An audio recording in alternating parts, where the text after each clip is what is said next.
we heading? Cape Green Lighthouse. We're heading to the lighthouse. And we have come up to yet again a... dirt road. Oh dear.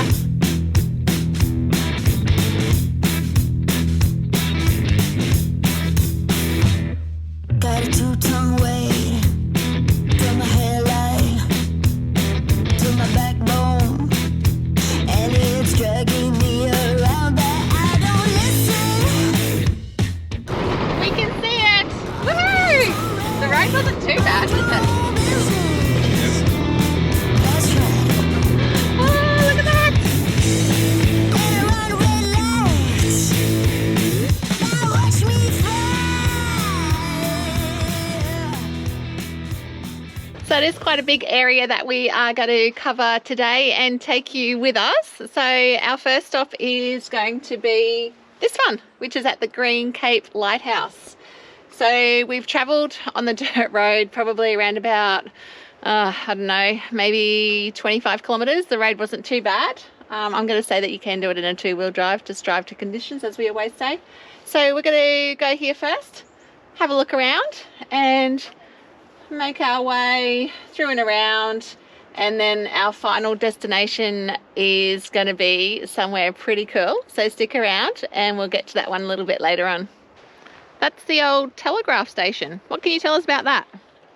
So that's where they used to send Morse code, so they'd send it from here to the next relay station, who would then transmit it, forward it on to Sydney. So it'd bump from one station to the other until it reached its final destination. They also used to use semaphore flags from ships at sea to send Morse code by flags, and they also did have a weekly mar run that was done by steamer or by horses over road. So that's pretty cool. And we want to complain about the internet and the the lack of mobile network on our travels. So here was where the signal flag locker was located. Oh. So that's where the flags used to get stored, and then there would have been a massive big flagpole there that they would have got hoisted up. The Navy still use semaphore today.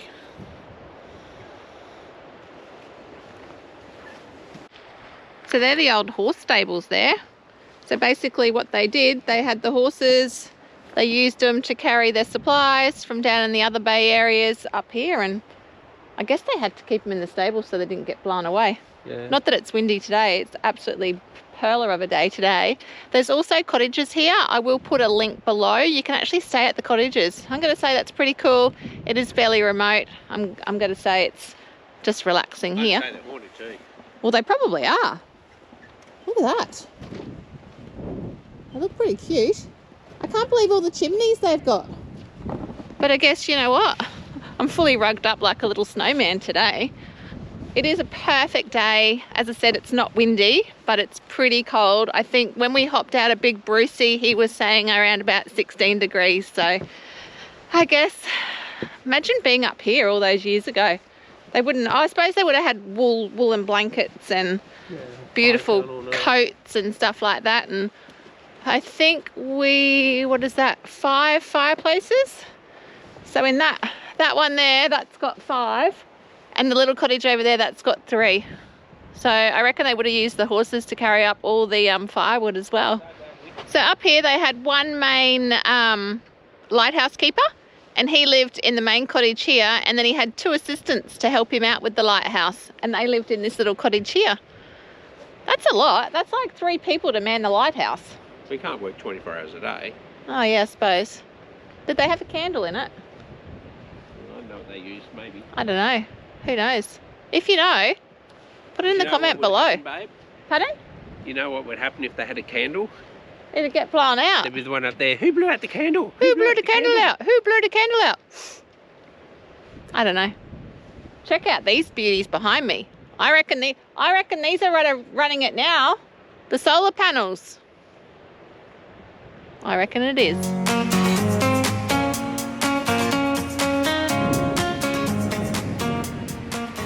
There were 4-hour shifts that they had to maintain at night. Yeah. As well as that, he had all these jobs throughout the day, like polish the glass, make sure the oils were filled, make sure the generator was running. He even had to climb up and rewind the clock, that this 345 kilo pendulum that used to spring up and down, that rotated it. So you had to go and wind that up at night as well. They're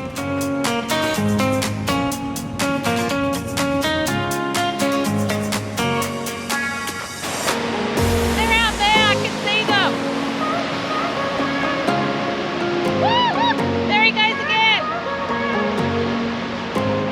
He's having such a good time. I wasn't expecting to see that. I can't believe our luck. There's some seals. They put their things, their flappers up, and that's how they what was it again? Cool down. They cool down. I don't know why they're cooling down. I don't know why they're cooling down. It's so cold. I'm not sure why they're cooling down. I have no idea. But there's a whole, I don't know, do you call them a pod? Colony. There's a whole colony of seals. I don't know if you can see them.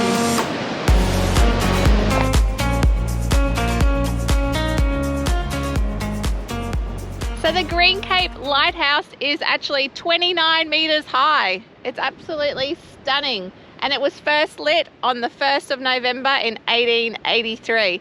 The other fun fact that we learned, it's actually one of the tallest and the most southerly lighthouses on the New South Wales coast. So there you go. There's a fun fact about the lighthouse.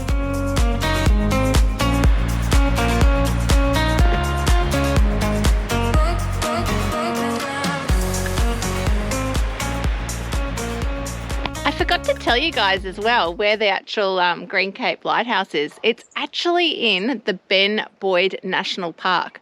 And I've got a little story about him a little bit later on, so make sure you stick around for that. It's an interesting one, and we'll be going somewhere pretty well known to him as well. So I think we've just found the most amazing spot for morning tea.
So this is the Bittangabee storehouse. What was it used for? So back between 1880 and 1927, basically the ships came in here, offloaded the supplies for the lighthouse, which we were just at, stored here at the house, and then as they've needed them, they've basically come down here with a horse-drawn wagon and transported them back up to the lighthouse, which is a 7K journey through the rugged terrain.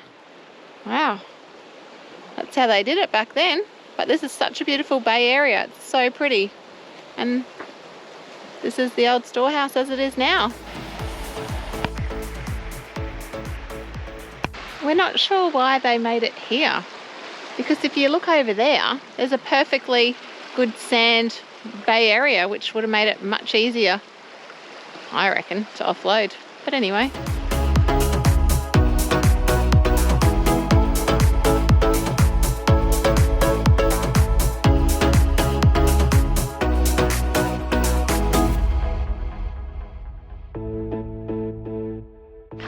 It is so crystal clear. It's absolutely stunning. I can imagine this place gets so busy. Woo! Woo! Oh, geez.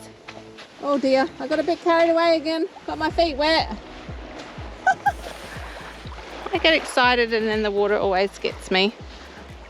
Oh, dear. Wet socks and shoes. Oh.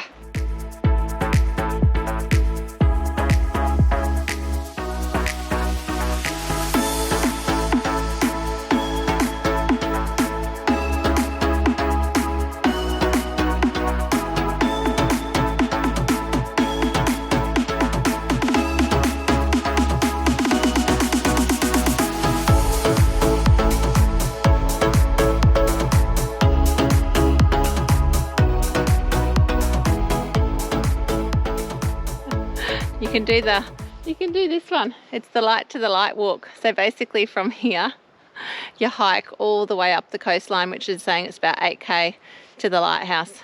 We chose to drive, but hey, it says it's a grade 4. I'm sure that's got a beautiful view. So if you're into hiking, then I guess you could look at it, see the whales, see the dolphins, see the seals, and hike that way. Don't forget your hiking sticks. There is also camping here as well. You do have to book online through New South Wales and also get your annual permit. There looks like it's a pretty good camping area. There are basic amenities and a couple of barbecues. So I guess in summer it'd be pretty nice. Or again, if you wanted to come in winter and camp, I guess you can just chill out, just explore like we are.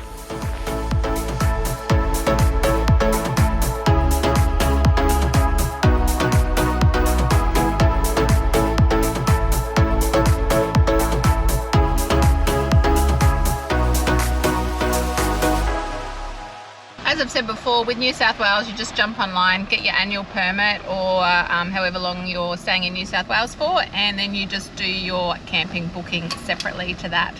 There is no service in here, so you do need to do that prior, and yes, the rangers do come around. We have made our way to Disaster Bay. What do you reckon happened here? I reckon a few disasters. Couple of shipwrecks. What do you reckon, Mr. B? Probably. Although it looks fairly calm. Looks pretty calm, doesn't it? Because this was the bay that you could see when we were up at the lighthouse, and then we've jumped across to the other side, and now we're back this way. I knew it was called Disaster Bay for a reason, and there's a good reason. So in 1911, a ship sailed all the way from Melbourne heading up to Sydney, was called SS New Guinea, and what happened was the captain, he was, well, sailing the ship with only around about, oh, what did it say? Well, it didn't actually say exactly. He was basically sailing too close to the shore. It was super foggy conditions, and that's what happened.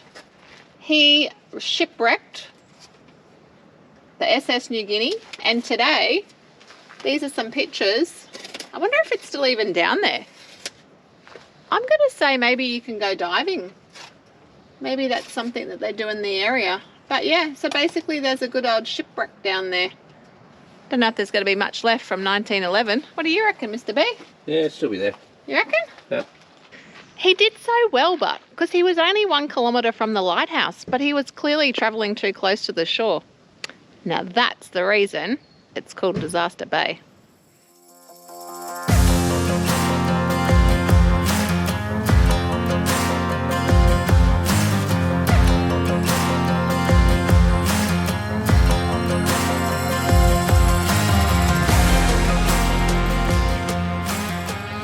So, Benjamin Boyd.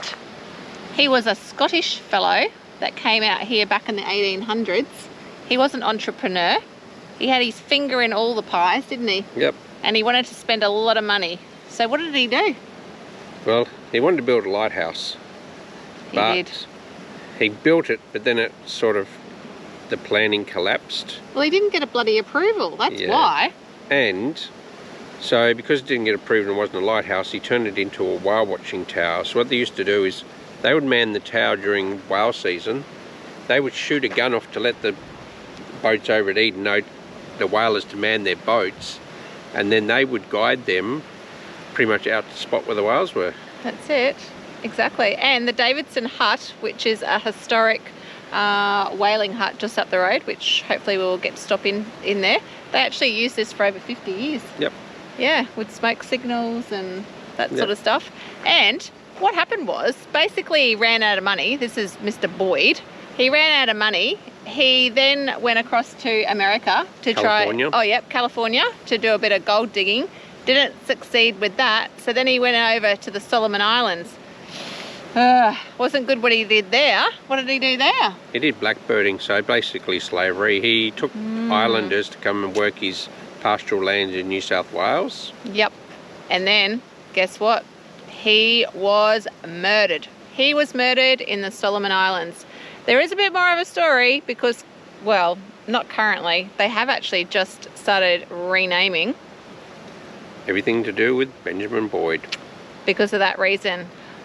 We're not going to say too much about our opinion on it. I am. I agree with Dave. It is freaking history. Yeah. Leave it. Learn from the past. Don't live in the past. Learn from it. Yep. Move on. Exactly. Build a And bridge. Get over it. that's right. Or a tower and get up it.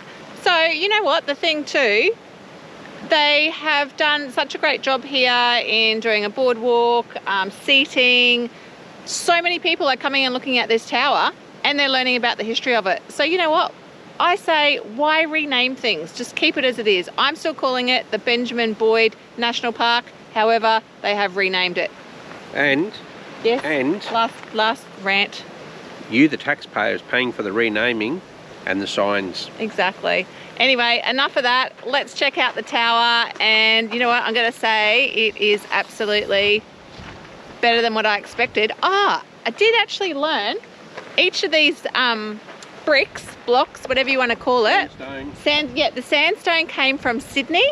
All of the blocks were actually numbered and pre-cut, and then they were shipped up here and then all assembled. I mean, can you imagine that in itself back in the 1800s? Like, look at it. It would have taken for ages. Imagine the man hours in that.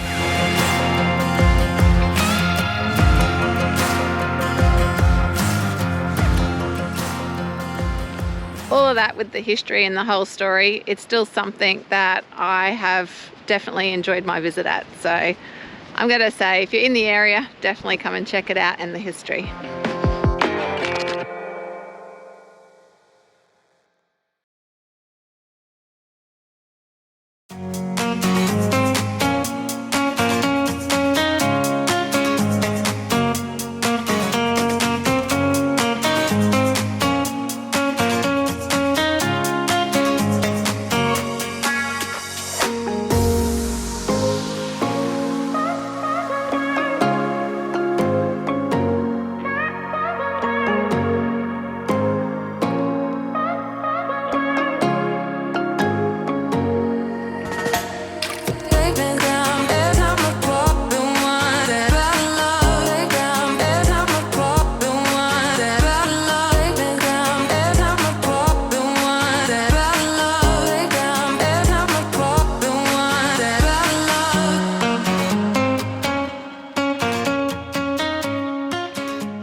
To the Eden Killer Whale Museum. It is open daily. They do run a couple of shows and they have good exhibits.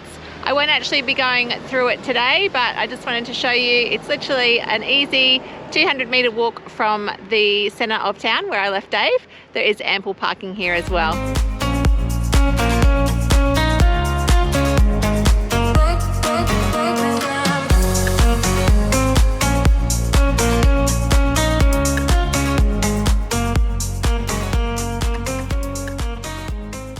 We've made it back to the camping grounds. We are staying at the Discovery Park in Eden. It's probably around about 4 k's out of the Eden town centre itself. It is also a G'day Mate park, so once again you can get your discounts. We are here actually on their winter specials, so we decided to lash out and get an ensuite site which has been really affordable. I'll put actually a link below for the park. And how good is it? It's so close to the beach, so close to all of the south coast and all the hot spots to see. So I hope you've loved this episode. We certainly have loved the area and the park and would highly recommend it. We will be back next week for another episode, so like, subscribe, get notified, and you'll see us again next week. See you guys.